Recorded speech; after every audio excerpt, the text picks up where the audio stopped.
Hi, Michelle. Hi there. Hi there. Now, can you please introduce yourself? Sure. My name is Andrea Meyer, a Crohn's patient and advocate. And my name is James Lewis. I'm a professor of medicine at the University of Pennsylvania. And doctor, where are you originally from? I grew up in Charleston, West Virginia. And you're in Pennsylvania now, is that correct? Correct. Now, what is your educational background, sir? Suddenly an echo, I'm sorry. I was an undergraduate student at the University of Virginia. I went to the University of Pennsylvania for medical school. I did my internal medicine residency at Yale, and then I came back to the University of Pennsylvania for my gastroenterology fellowship, and where I also obtained a master's degree in clinical epidemiology, and I have been there ever since. Now, what are the inflammatory bowel diseases, please? Inflammatory bowel disease includes two primary diseases. One is referred to as Crohn's disease, and the other ulcerative colitis. These are related diseases in that they both are characterized by inflammation in the intestines. The big distinction is that ulcerative colitis involves just the colon, or what's referred to as the large intestine, whereas Crohn's disease can involve any part of our intestinal tract. Now, these conditions actually seem to be very uncomfortable, and while treatable, it just seems like people who have it tend to be miserable. Are there some new treatment options out there? So I actually want to address the first comment about people being miserable. I think it's important to recognize that with modern approaches to managing these diseases, many patients with ulcerative colitis and Crohn's disease go on to have normal lives, albeit with periods where their disease is more active, and then their quality of life can be substantially compromised. The second part of your question is, what do we do to treat these diseases? And I'll focus mostly on Crohn's disease, but it's similar in ulcerative colitis, is we predominantly are using medications that suppress our immune system. This is the part of our body that's designed to fight infections, to fight cancer. But in the case of Crohn's disease, that part of our body, our immune system, is having an overly robust attack on the microbes that live in our intestines. And so our medications currently are trying to suppress that immune system. The downside is exactly that. We become more prone to infection, potentially more prone to cancer.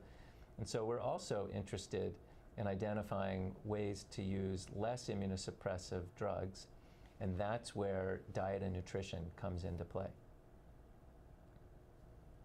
Andrea, can you please tell me your story? Sure. I was diagnosed with Crohn's disease about 18 years ago now, and I suppose my story is pretty similar to other patients.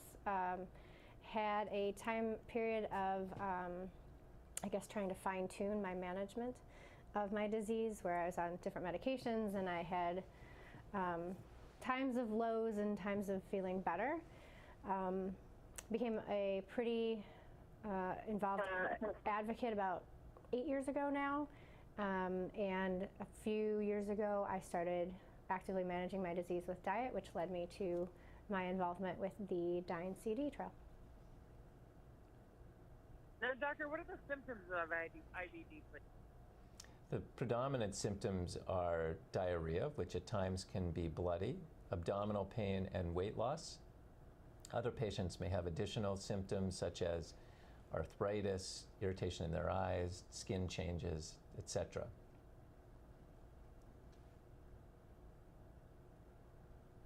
How can these two diseases be diagnosed? Is it from doctors only?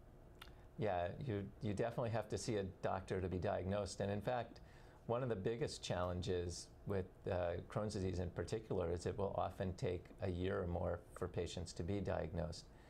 Once you see the right physician, the diagnosis is not that difficult. It's generally made with a colonoscopy, the same test that's used for screening for colon cancer throughout the United States and other parts of the world, in addition to sometimes CAT scans and MRI scans. Now, you talked about diet a little bit earlier. What are some things people can do to lessen their symptoms by continuing with the diet?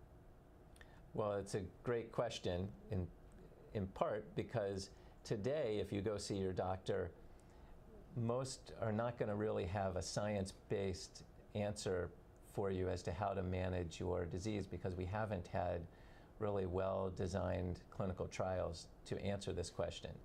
We're in the process of completing a clinical trial known as DINE-CD, where actually we're doing a head-to-head comparison of two different diets that have the potential to improve both the symptoms and inflammation of Crohn's disease. One of these is a completely organic, additive-free Mediterranean-style diet, and the other is likewise completely organic and additive-free, but more restrictive, specific carbohydrate diet. Now, why is it important for patients to participate in this kind of study? At the end of the day, the only way we know the right answer for what to tell our patients is to have well-designed clinical trials that answer specific questions. And without that, we're just guessing. And those trials, those research studies can't be done without the participation of patients. So it's really essential for patients to become part of moving the field forward. They become part of finding the cure, if you will. Now, where can people go to get more information?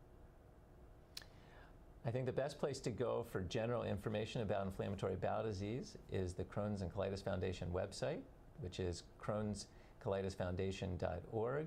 There's also a subpage there for the clinical trials community where they can learn more about participating in clinical trials. And to find a research center that's participating in the DINE-CD trial near you, you can go to clinicaltrials.gov and type in the search term DINE-CD, D-I-N-E-C-D. Is there anything else you guys would like to add? Andrea? Not much, I think, that hasn't been said, just encouraging patients to get involved and definitely visiting the resources that Dr. Lewis just mentioned. And I'd just like to thank you for inviting us and helping to make people aware of these really common diseases that have a major impact on people's lives.